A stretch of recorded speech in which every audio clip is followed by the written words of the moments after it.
En este capítulo vamos a conocer las leyes y factores de los cambios químicos. En él trataremos las dos leyes de las reacciones químicas, de la conservación de la masa y de proporciones definidas. Hablaremos de los factores que afectan a la velocidad de la reacción y haremos un pequeño resumen final diciendo qué cumplen las reacciones químicas.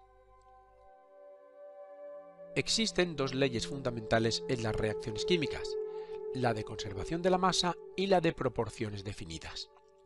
La primera también se llama ley de Lomonosov-Lavoisier y afirma que no se puede crear o destruir la materia en una reacción química.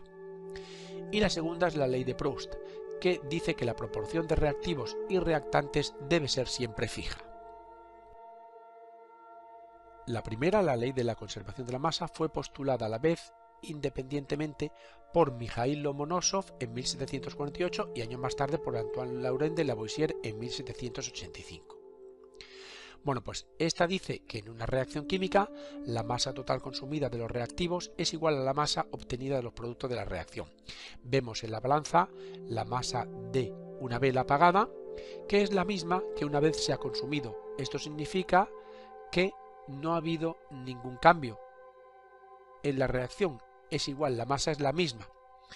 Esta cosa, que parece obvia, cuando se enunció la ley de la conservación de la materia, hay que decir que no se conocía el átomo, pero actualmente la ley está muy clara, porque en la reacción química no aparecen ni se destruyen átomos, sino que solo se forman o rompen enlaces, lo que es el reordenamiento de átomos, y por consiguiente la masa no puede variar. La segunda, la ley de proporciones definidas, fue enunciada por el farmacéutico y químico francés Louis Proust en 1795. Y dice que en una reacción química la proporción de las masas de las sustancias que reaccionan, reactivos y productos, es fija independientemente de las cantidades que reaccionen. O dicho de otra forma, cuando se combinan dos o más elementos para dar un determinado compuesto, siempre lo hacen en una relación constante de masas.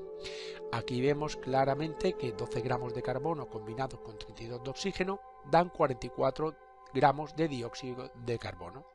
Bueno, pues si doblamos la cantidad, 24 de carbono y 64 de oxígeno, también será proporcional, serán 88 gramos de dióxido de carbono. Vemos que la proporción de las masas de las sustancias que reaccionan es fija. Las velocidades de la reacción pueden ser más lentas o más rápidas y hay diversos factores que afectan a esta velocidad. El primero sería la naturaleza de la reacción. Por su propia naturaleza, algunas sustancias reaccionan más rápidas que otras. Por ejemplo, la reacción de los metales alcalinos con sustancias como por ejemplo el oxígeno o el agua es inmediata. También la superficie de contacto tiene que ver. A mayor superficie de contacto, mayor velocidad, ya que chocan con mayor número de moléculas. Por eso, la velocidad es más grande cuando los reactivos están divididos o disueltos. La concentración es un tercer factor a tener en cuenta porque a mayor concentración, mayor velocidad de reacción, ya que hay un mayor número de moléculas para chocar. Al incrementarse la concentración de los reactantes, la frecuencia de colisión aumenta.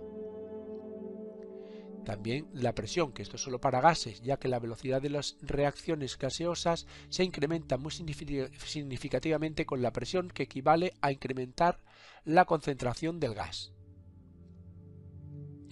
El orden de la reacción controla cómo afecta la concentración o la presión a la velocidad de la reacción también. La temperatura es importante porque a mayor temperatura, mayor velocidad de reacción. La teoría cinético-molecular dice que a mayor temperatura las partículas tienen más energía y más velocidad, por lo que el choque entre moléculas será mucho más probable. Y por último, el uso de catalizadores, que son unas sustancias que permiten controlar la velocidad de reacción, pero no son reactivos, es decir, aceleran o frenan la velocidad de la reacción, pero no intervienen en la formación de sustancias nuevas. Por ejemplo, el platino cataliza la combustión del hidrógeno con el oxígeno a temperatura ambiente. En resumen, Las reacciones químicas cumplen las dos leyes fundamentales, la de conservación de la masa y la de proporciones definidas. Y los factores que afectan a la velocidad de la reacción son, por ejemplo, la naturaleza de la reacción, la superficie de contacto, la concentración, la presión, esto solo para gases, ojo, el orden, la temperatura o el uso de catalizadores. Y esto ha sido todo. Muchas gracias por escucharme y espero que te haya servido de ayuda. Para más información, entra en yucam.com.